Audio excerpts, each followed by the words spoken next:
안녕하세요. KGSO 1단계 교육에 참여하는 여러분을 환영합니다. 이 동영상은 KGSO 물리 분야 교육에 대한 안내를 위해 제작하였습니다.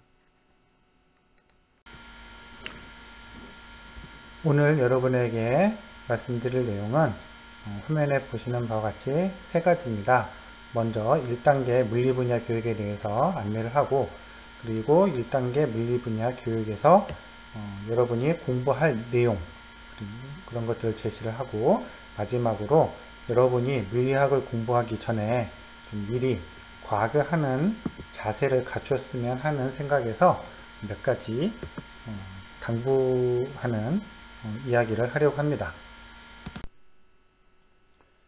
KGSO 1단계 물리 분야 교육의 목표는 화면에 보이는 바와 같이 세 가지입니다. 첫째, 물리 분야의 기초 지식 습득. 둘째, 자연 현상을 탐구할 수 있는 능력 배양. 셋째, 과학의 성격에 대한 이해와 학습 태도 함양. 이렇게인데요. 그런데 1단계 교육은 온라인 교육으로만 이루어집니다. 아무래도 온라인으로만 진행하다 보니까 KGSO에서 제공하는 교육 내용만으로는 위에서 제시한 교육 목표를 충실하게 도달하기 어렵습니다. 그래서 여러분 스스로 함께 해주어야 하는 부분이 많이 있는데요. 이 오리엔테이션 자료도 그러한 부분을 여러분에게 말씀드리기 위해서 제작한 것입니다. 다음으로 여러분이 1단계 물리 분야 교육을 받는 동안에 학습해야 할 내용에 대해서 말씀드리겠습니다. 먼저 물리학의 하위 분야 중에서 역학 분야 교육 내용인데요. 화면에 보시면 각 주제가 쭉 나열이 되어 있습니다.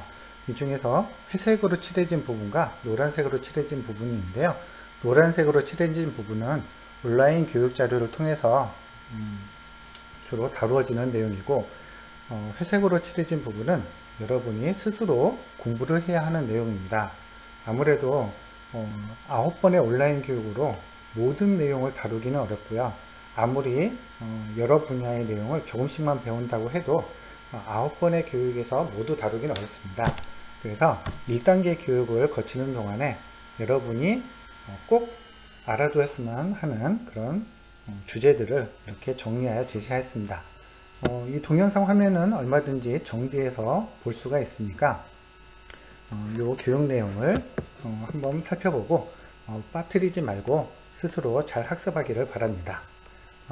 지금 역학 분야 내용을 이제 보여드렸고요. 다음으로 전자기학 분야 교육 내용입니다. 역시나 온라인 교육에서 다루는 교육 내용을 노란색으로 표시를 했고요. 여러분이 스스로 학습해야 할 내용을 회색으로 표시를 했습니다. 화면을 정지시키고 어떤 교육 내용들이 있는지 잘 살펴본 다음에 빠뜨리는 것 없이 모두 잘 학습하기를 바랍니다.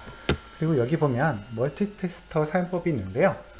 여러분이 KGSO 교육에서 2단계, 3단계 또 예비한국대표단을 거쳐서 국가대표까지 가려면 멀티테스터기 있는 사용법은 꼭 알고 있어야 하는 내용이니까 멀티테스터기가 어떻게 생겼고 어떤 것들을 측정할 수 있고 그런 측정을 하는 방법에 대해서 잘 익혀두기를 바랍니다. 다음으로 인력학, 유체역학 분야 교육령입니다. 여기에서는 거의 대부분의 내용을 온라인 교육에서 다루도록 이제 계획을 하고 있습니다. 인력학 영법칙이나 물질의 상태 변화, 변환율 같은 것은 아마 학교에서 배우는 내용으로도 충분할 것으로 생각이 됩니다. 마지막으로 파동 과학 분야 교육 내용입니다. 여기에서는 파동 분야는 여러분 스스로 학습에도 충분한 내용이어서 온라인 교육에서는 다루지 않고요. 과학 분야에서도 여러분 스스로 학습하기에 좀 어려움이 있을 것으로 예상되는 내용을 중심으로 온라인 교육에서 다루도록 하고 있습니다.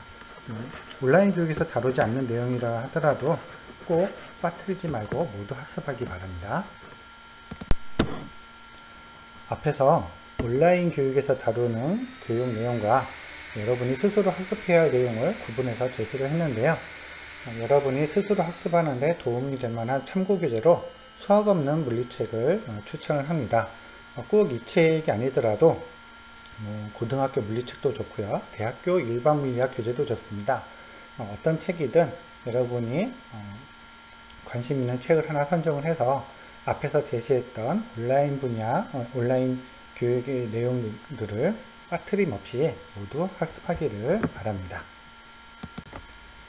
이제 여러분이 물리학을 공부하기 전에 이념했으면 하는 그런 내용을 이야기하고자 합니다. 바로 물리학에서 사용하는 어린 근사라는 것에 대한 것인데요. 화면에 보이는 두 가지 질문을 한번 읽어볼까요? 마찰 없이 운동하는 것이 실제로 가능할까? 렌즈나 구명 거울의 초점은 실제로 빛이 한 점에 모이는 점일까? 이런 질문에 대해서 여러분은 어떻게 생각을 하나요? 자, 다음 화면을 보면서 생각을 해보죠. 자, 화면을 보면 반원이 하나 그려져 있죠. 이 반원은 오목거울을 나타낸 거예요. 이 화살표가 물체입니다. 자, 그러면 이 물체의 모습이 오목거울에서 반사가 돼서 상이 생기겠죠. 그 상의 위치를 찾을 때 우리가 보통 물체 한 점에서 출발한 빛이 오목거울에서 반사된 후에 다시 한 점으로 모이는 그 점을 이제 상의 위치로 우리가 찾게 됩니다. 자, 그럼 현재 이 그림에서 화살표 끝점의 상은 어디에 있을까요? 네, 화면에 이미 표시를 해놨죠. 네, 이 빨간 점이 되겠습니다. 이 파란색 선이 거울의 중심에서 그대로 반사가 돼서 진행을 하고요. 다음 여기 연두색 선이 요 오목거울의 초점을 통과한 후에 요 광축이라고 하는 선과 나란하게 반사가 됩니다. 그래서 요 빨간색 점이 이제 상점이 되는 거죠. 자, 그러면 만약에 요 화살표 끝점의 상점이 여기라면 여기에서 오목거울의 다른 부분으로 간 광선도 반사된 후에 모두 이 상점을 지나야 될 것입니다. 자, 그런데 실제로 빛을 그려보면 그렇지 않거든요. 자, 이렇게 볼까요? 이 빨간 점이 아까 먼저 화면에서 찾았던 상점입니다. 자, 이 물체, 이 화살표의 끝점에서 이 광축과 평행하게 나아간 이 보라색 광선을 한번 따라가 볼까요? 얘는 반사된 후에 이렇게 거의 수지가 아래쪽으로 갑니다. 그렇게 보면 이 연두색 광선과는 이 점에서 만나게 돼요. 어때요? 상점이 서로 다릅니다. 이렇게 되면 그건 상이 형성될 수가 없거든요. 자, 그런데 실제로는 여러분이 오목거울을 바라보면 오목거울에 여러분의 모습이 비쳐 보이게 됩니다. 여러분의 모습이 비쳐 보인다는 것은 상이 형성이 됐다는 거거든요. 자, 이렇게 보면 상이 형성될 것 같지가 않은데 어떻게 해서 상이 형성이 되는 걸까요? 자, 그러한 내용에 대해서 나중에 온라인 교육에서 다룰 테니까 그때 잘 학습을 하기 바랍니다. 한 가지 더 사례를 들어볼까요? 바로 지구와 인공위성, 지구와 사람, 이 사이에 작용하는 만유인력을 계산하는 경우에도 바로 어린 근사가 숨어 있습니다. 원래 만유인력을 정확하게 계산을 하려면 인공위성의 모양이나 사람의 모양까지 고려를 해야 합니다.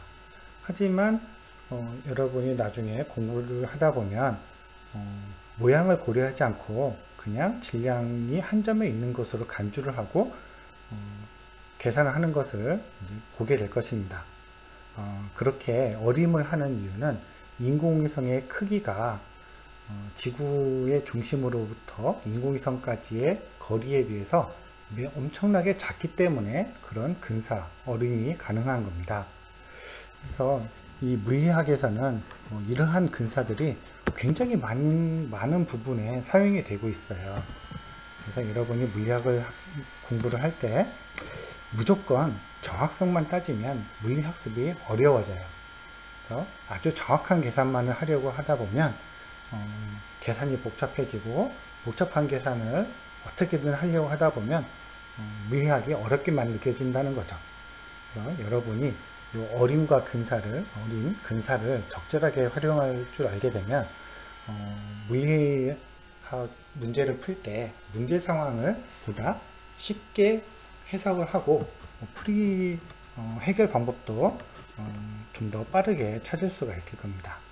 그리고 이 어림, 근사에 대한 이해를 바탕으로 경향성과 규칙성을 파악하는 것이 아주 중요한데요. 아까 먼저 보여줬던 그 오목거울에서도 이 어림 근사를 이해하는 데 있어서 약간은 경향성을 파악을 하는 것이 필요합니다. 이러한 부분에 대해서는 바로 어림 근사에 대해서 여러분이 지금 바로 전부 다 이해를 잘 해야 된다 이런 건 아니고요.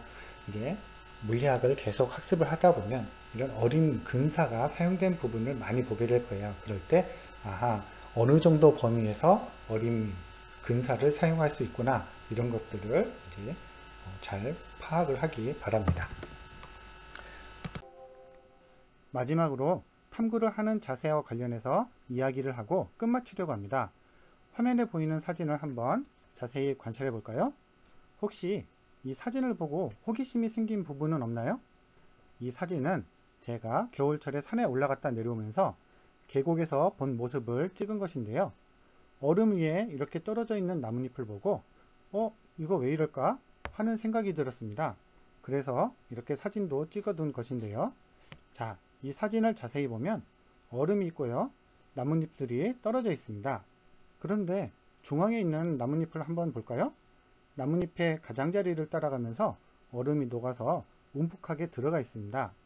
다른 부분의 얼음에 비해서 나뭇잎 주변의 얼음이 유독 많이 녹아 있어요. 이것은 무엇 때문에 이런 차이가 나타난 것일까? 저는 이게 굉장히 재미있었습니다. 아래 나뭇잎을 보면 주변 얼음이 녹지 않았고요. 위쪽의 나뭇잎을 보면 중앙의 나뭇잎보다 얼음 속으로 더 깊이 들어가 있는 것을 볼 수 있습니다. 이런 모습을 보고 저는 어떤 생각이 들었냐면 나뭇잎 주변의 얼음이 나뭇잎 모양으로 녹은 이유는 무엇일까? 왜 나뭇잎마다 얼음이 녹은 정도의 차이가 있을까? 그리고 얼음이 나뭇잎 모양으로 녹은 것이 나뭇잎의 영향 때문이라면 나뭇잎의 어떤 특성이 이렇게 얼음을 녹게 만들었을까? 이렇게 여러 가지 궁금증이 생겨났어요. 이런 궁금증은 여러분도 아마 생겼을 거라고 생각이 됩니다. 제가 보여드린 이 사진 속의 현상처럼 우리 주변을 잘 살펴보면 재미있는 현상이 많이 있습니다. 거울이나 유리창의 가장자리에서 무지갯빛이 보이는 현상과 같이 다양한 현상들을 볼 수 있는데 물리학을 공부하는 사람이라면 그런 현상들을 보았을 때 저런 현상이 무엇 때문에 생겼을까? 이런 호기심을 느끼고 탐구하고자 하는 자세가 굉장히 중요합니다. 물리학은 단지 물리학 법칙을 많이 안다고 잘하는 게 아니고 우리 주변의 현상을 보고 호기심을 느끼고 그것을 탐구하고 그리고 그렇게 탐구한 내용이 물리학에서 공부한 내용과 어떤 관련성이 있나 이런 것들을 알아보는 것이 굉장히 중요합니다. 그래서 여러분이 평소에 주변에서 일어나는 자연 현상들에 호기심을 갖고 관찰하는 태도를 가지기를 바랍니다.